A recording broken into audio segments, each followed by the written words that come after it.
just sounded so complicated, and there was no time to rehearse.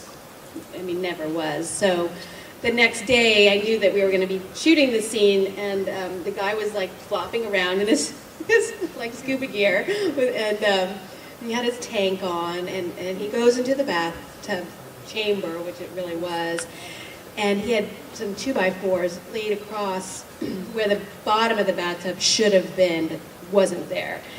And so he's like, okay, you're going to sit on this, and you're going to have your knees up here, and your feet are going to rest on this 2x4, and we're going to put some bubbles, and the water will be warm. And this whole time, I just was kind of freaking out because it just looked very unprofessional. It just didn't look like it was going to really pan out at all.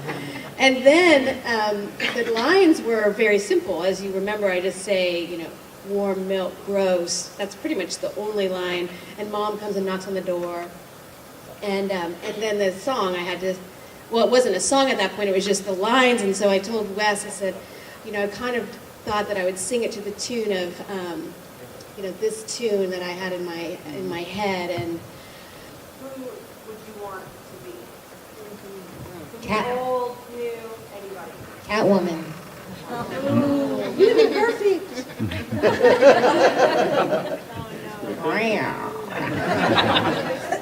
God, that's a tough one. A mask, it has to have a mask. It doesn't have to have a mask, it can just be anybody that you think should be a villain in a horror movie. Realistic, not realistic, anybody. It has to be real. They're stumped. Aren't many We're a little female villains, so could it be a male villain? I don't know. Probably the mask for that one. Yeah, definitely. It could be a recreation of a male villain in a female role. Never to get in the hole himself. I would say the probably in 4, 5, the shower scene, and it was supposed to be nude, but I wouldn't do nudity, and they had a body double, so I had a bathing suit, a whole suit, and it went across like this. And then it was showing, and they're like, well, you gotta pull it down lower, and I'm like, it ain't going any lower than this. You're gonna have to change your frame. So, and then in 5, when I'm walking down the hallway, and the body double, the back side of her, I was like, damn, I look good. They did a great job choosing the body double. Don't tell anybody. I know I had a body double too. So she made me look good.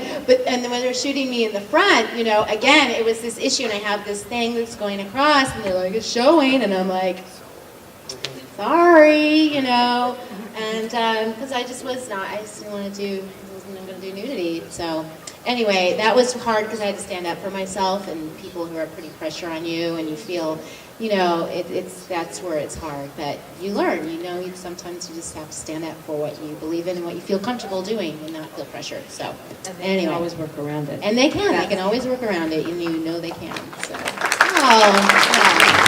I have nothing against people who do it. It's just not for me. They can work around it because all I know is that with my wardrobe, it just kept getting smaller all the time. Rennie just kept bringing in smaller pieces.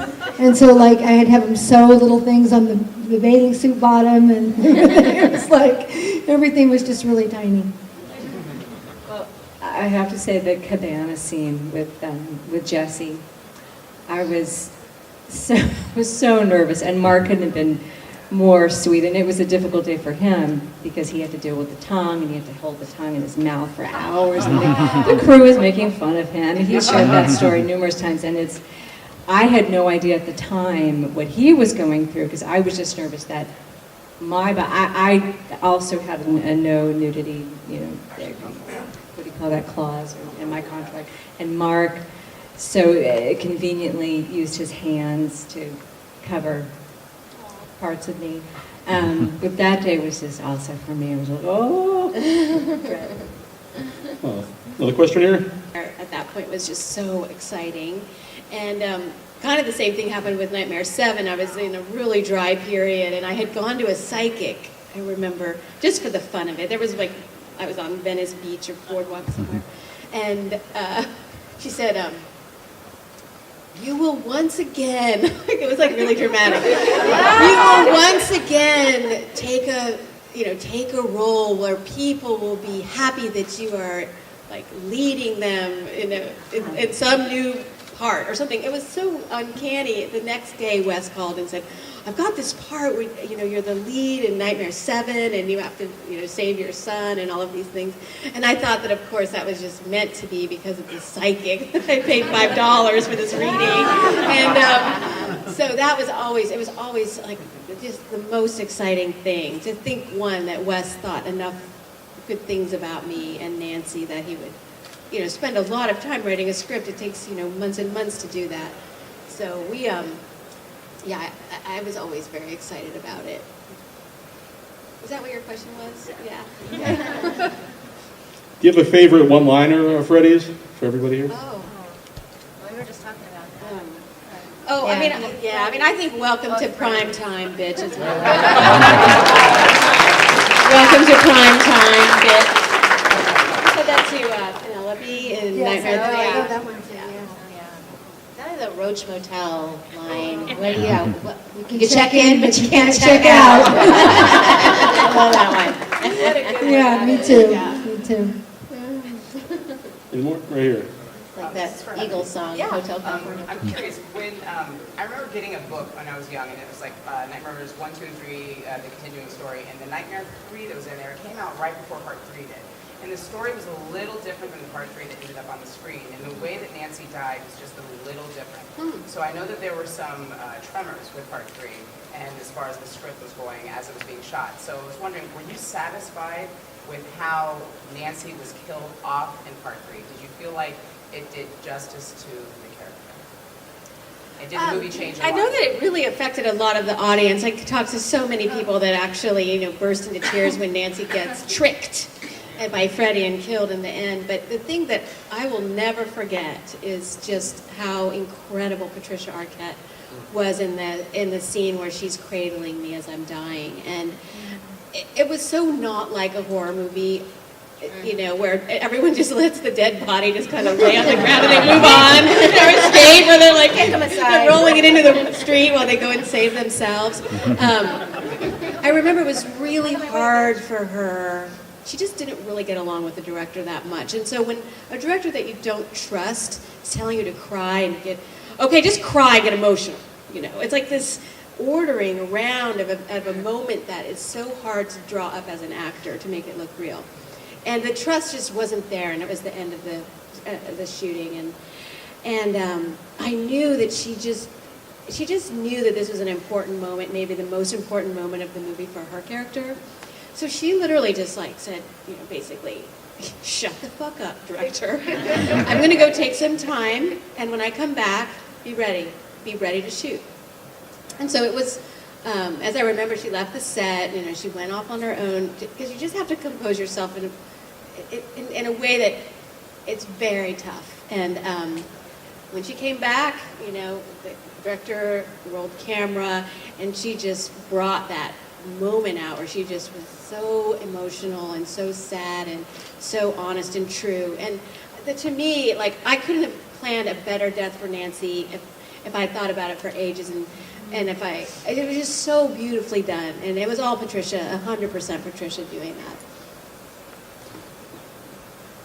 One of the things I like about the original Nightmare was that there was comedy elements to it. Like I like the part when the mom takes away the coffee maker and she pulls out another one from the bed. Can you tell us about any parts that really made you laugh during these films? Oh yeah, the funny part is that I saw that movie in Oakland with a very large audience of people, and they just were laughing at so many moments that I never thought were funny. But when Marge is looking through the towel closet for another bottle of vodka, people were just laughing. And just when I say to the cop, get my dad, you asshole, to the cop standing down there.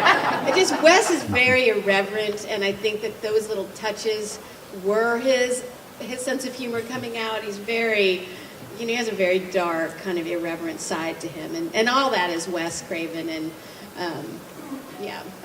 he would add those things as we moved along. Yeah, Tuesday, do you have a funniest scene? Let's see. Funny scene? Yeah. Where people laugh. Yeah. Maybe it wasn't supposed to be funny. God, I don't know. I can't think of one. It seems like it was all serious. No, For you it was I serious, think, yeah, for me, I think the one in the scene in the hospital bed where I've fallen down in the classroom, hit my head, and I've fallen down, and then it turns into Freddie. You know, the nurse is Freddie, and it's like that was pretty funny. Yeah, You're coming to. I come to and I go, what happened? And it's like, it's okay. You were just dreaming, whatever it was. It's like, oh, okay. Yeah. Funny, I don't know. I don't know. I have no answer. Kim? I'm trying to think of funny, well, I mean, when the audience Oh. watches. Yeah. No. The goldfish tank, and my brother's teaching me karate, and my shoe flies off and lands in the tank. That was funny. That was on purpose. It was on purpose. How did they do that? I had to keep like pushing the shoe because I do kicks where the shoe stays on, then the shoe has to come off. So you'll see me actually. When you watch the film, if you watch now, you'll see me kind of going like this. So I'm trying to use this foot to pull this shoe off, so it's loose enough, so it will fly off. So anyway, now you'll see what I'm doing while I'm kind of unsteady next time you watch it. Facebook friend Mark Patton wanted to know, for each of you, if any guys try to hit on you on set. Is this the real Mark Patton? It is a real Okay. Mark. Oh, that's going to be, this is the gossip time. Too many to remember. Too many, yeah, actually. Too many, yeah. Two, actually. Everybody was on pretty good behavior, frankly. I mean, I have to say, I think I had just gotten Cliche. married. I had just gotten married. I literally, on the callback I had for Nightmare 4, it was on a Friday, and I was getting married that Sunday. And went to Hawaii for a honeymoon, got a call a few days in, got the part, whatever. Bye, honey, a new husband. Going back to LA. You enjoyed your honeymoon. He never forgave me. Anyway, and he made his presence known very much on set. He was a very jealous man, so I don't think anyone dared to, make it. One last question here, anybody? All right, way back there in the... Sure.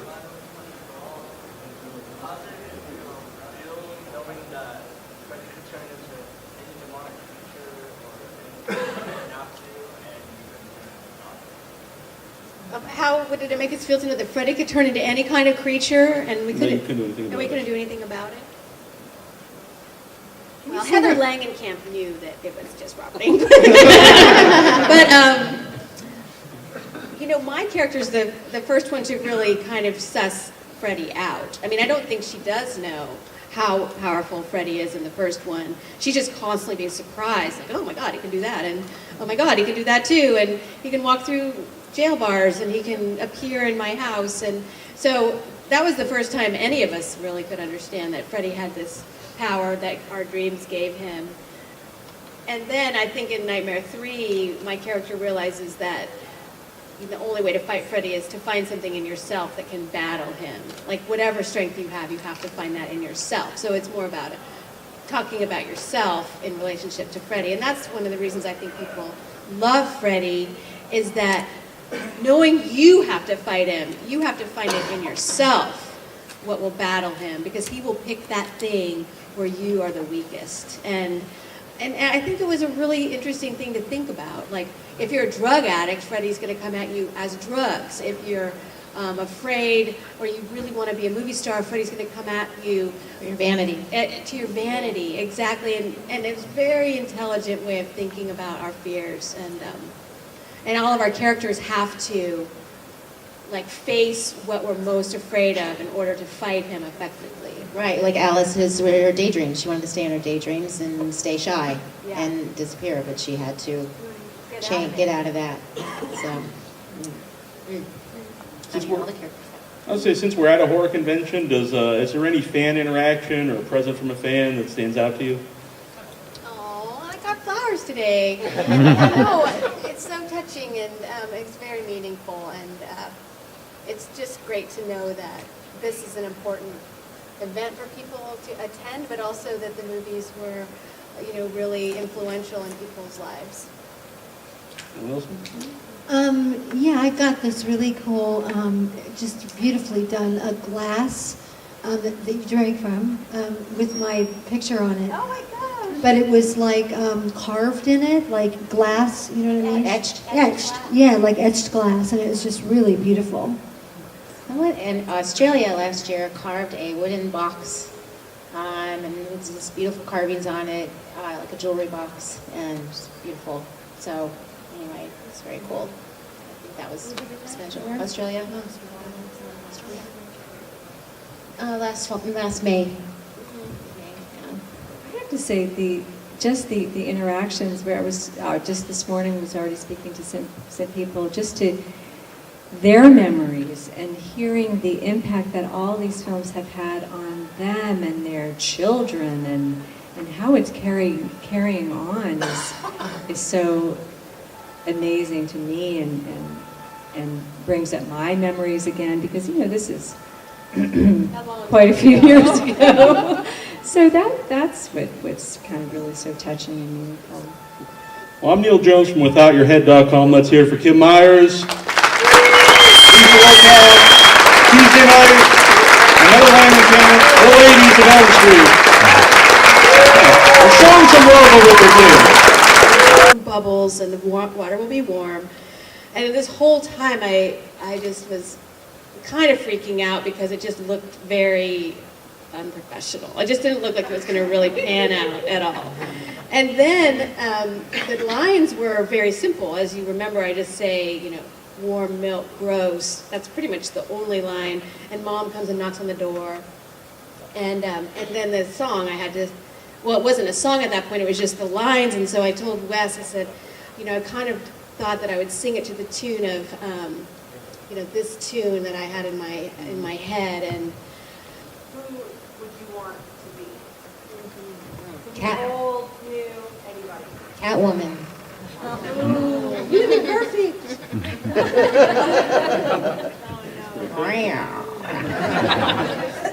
God, that's a tough one. A mask, it has to have a mask. It doesn't have to have a mask, it could just be anybody that you think should be a villain in a horror movie. Realistic, not realistic, anybody. It has to be a villain. There's stumped. it sounded so complicated, and there was no time to rehearse. I mean, never was. So the next day, I knew that we were going to be shooting the scene, and the guy was like flopping around in his like scuba gear, and he had his tank on, and he goes into the bathtub chamber, which it really was, and he had some 2x4s laid across where the bottom of the bathtub should have been, but wasn't there. And so he's like, okay, you're going to sit on this, and you're going to have your knees up here, and your feet are going to rest on this 2x4, and we're going to put some... Many We're a little female villains, so could it be a male villain? I don't know. Probably need a mask for that one. Yeah, definitely. It could be a recreation of a male villain and a female villain. Never to get in the hole himself. I would say the probably in 4, 5, the shower scene, and it was supposed to be nude, but I wouldn't do nudity, and they had a body double, so I had a bathing suit, a whole suit, and it went across like this. And then it was showing, and they're like, well, you gotta pull it down lower, and I'm like, it ain't going any lower than this. You're gonna have to change your frame. So, and then in 5, when I'm walking down the hallway, and the body double, the back side of her, I was like, damn, I look good.